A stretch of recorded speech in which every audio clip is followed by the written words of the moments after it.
Hello friends, তোমরা সবাই কেমন আছো? আজকে তোমাদের জন্য নিয়ে আসলাম শাইন এসপি BS4 এর ফুল ইঞ্জিন দেখাবো আজ তোমাদেরকে। ইঞ্জিন খুলে কোনো রকম কোনো কিছু প্রবলেমের মধ্যে পড়ো তাহলে আমার হোয়াটসঅ্যাপ নাম্বার ডিসক্রিপশান বক্সে দেওয়া থাকবে, সেখানে আমার সাথে কন্ট্যাক্ট করতে পারো কোনো যদি অসুবিধা থাকে। চলো শুরু করা যাক আজকে আমাদের ভিডিওটা। তো প্রথমত আমরা সব অয়েল সিলগুলো চেঞ্জ করে নিচ্ছি আগে। গাড়ি যখন ইঞ্জিন খোলাবে অয়েল সিল চেঞ্জ করা খুবই মাস্ট দরকার আছে। এরপর মেন কাউন্টার শ্যাফটের পিনিয়নগুলো আমি লাগাচ্ছি। তো এগুলোর ওয়াশারগুলো খুবই গুরুত্বপূর্ণ ওয়াশার। একটা যদি এদিক ওদিক হয়ে যায় তোমার গিয়ার পড়বে না বা চেম্বার ঠিকঠাক মিলবে না। সেই জন্য যখনই সবসময় এগুলো খোলার প্রয়োজনও হয় না, যদিও আমি খুলেছি এগুলো। তো তোমরা যেরকম খুলবে ওরকমই রাখতে পারো, কোনো অসুবিধা নেই। আর ওয়াশারগুলো যদিও খুলো খুব দেখে ওয়াশারগুলো খুলবে এবং দেখে ওয়াশারগুলো লাগাবে। একটা ওয়াশারের জন্য পুরো ইঞ্জিন হয়তো আবার খুলতে হতে পারে, সেই জন্য এগুলো সবসময় তোমরা শুধু এটার আলাদা একটা আমার ভিডিও ছাড়া আছে, তোমরা ওটা গিয়ে পুরো ভালো করে দেখতে পারো, তাহলে ভালোভাবে বুঝিয়ে যাবে কোথায় কী ওয়াশার থাকে না থাকে। তো আমাদের এই বিয়ারিংটাই খুব মেন প্রবলেম ছিল, যে বিয়ারিংটা গিয়ার দিলে খুব আওয়াজ হচ্ছিল। তো এই বিয়ারিংটার জন্য খুব প্রবলেম ছিল। তো আমরা এই দুটো বিয়ারিং চেঞ্জ করছি, এই বিয়ারিংটা চেঞ্জ করলাম এবং এই সাইডেরও যে বিয়ারিংটা যেটা ভালো ছিল যদিও, তবু আমি এটা চেঞ্জ করে দিচ্ছি। এরপর আমি মেন কাউন্টার শ্যাফটটা সেটিং করব। এর মধ্যেও দুটো ওয়াশার থাকে, তো ওয়াশারগুলো তোমরা দেখে লাগাবে।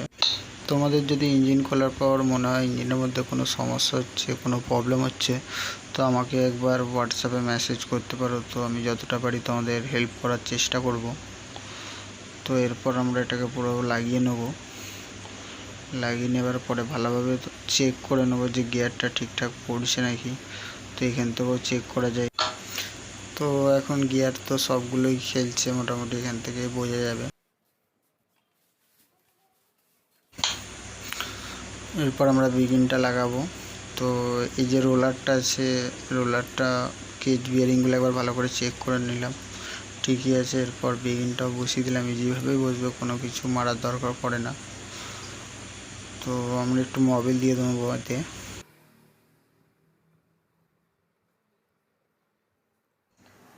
এরপর ভালো করে সিলবন আঠাটা আমি অ্যাপ্লাই করে দিলাম। এতে তো কোনো প্যাকিং থাকে না, তো এই আঠাটাই দিতে হবে।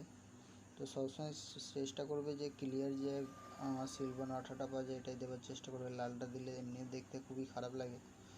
তো এটা খুব ভালো আঠা, তো এটা দিলে মনে হবে যেন অরিজিনাল ইঞ্জিনটা ফিটিং আছে, খোলা হয়েছে বলে বোঝাই যাবে না। তো এরপর আমরা চেম্বারটা লাগিয়ে দিলাম। তো এর নিচে একটা ওয়াশার থাকে আর উপরে একটা ওয়াশার থাকে, সবসময় এটা খেয়াল রাখবে। উপরে একটা ওয়াশার, নিচে একটা ওয়াশার দিয়ে এটা লক থাকে, আর কিছু থাকে না। এরপর গিয়ার শ্যাফটটা লাগাবো। এর মধ্যে যে গিয়ার সিলেক্টরটা ছিল ওটা আমি আগেই লাগিয়ে নিয়েছি। তো ওর মধ্যে দুটো ছোট পিন থাকে, ওটা তোমরা দেখে লাগিয়ে নিও, ওটা আমি আগেই লাগিয়ে দিয়েছি। এরপরে তো কিক আর অ্যাচেটে স্প্রিংটা লাগাবো। ওটা তো ইজি, নর্মালভাবে লেগে গেল। একবার চেক করে নেব ঠিকঠাক খেলছে নাকি, একদম ওকে আছে।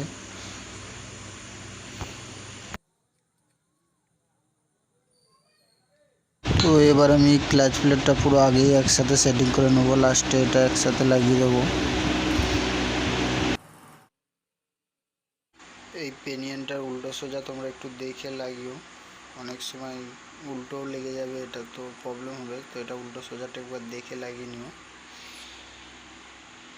আর এটা তো যেদিক হোক হলে লাগালে অসুবিধা নেই, কোনো জায়গাতে যেদিক হোক লাগাতে পারো তুমি এটা।